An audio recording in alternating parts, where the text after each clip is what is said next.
Strike the last word. Gentlelady is recognized. Thank you, Mr. Chairman.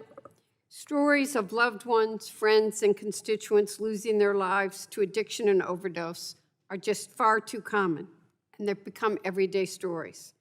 They are unnecessary tragedies. In 2018, this committee worked together to enact the Support Act to address the opioid crisis, and it did make progress. The number of opioid deaths began to fall after its enactment.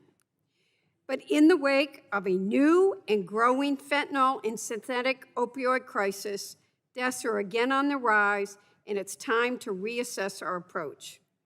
As we work to respond to the evolving crisis, it is critical to reauthorize key Support Act provisions set to expire at the end of the year.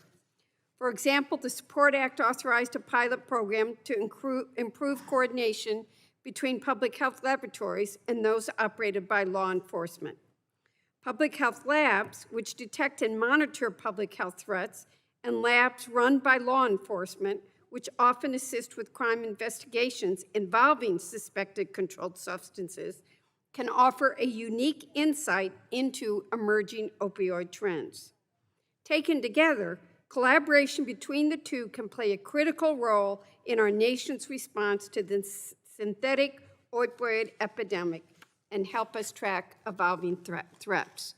That's why I'm grateful the Find Fentanyl Act, legislation which I led with my dear friend and colleague, Rep. Bilirakis, is included as part of H.R. 4531. The Find Fentanyl Act will reauthorize the Support Act's lab pilot program through fiscal year 28, ensuring we can expand upon the progress and discoveries the program has already made.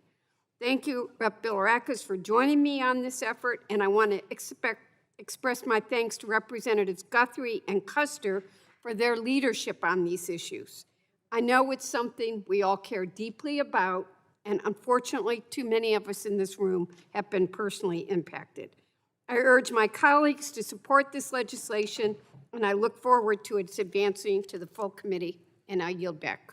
The gentlelady yields back, and the chair recognizes the gentlelady from Washington, the chair of the full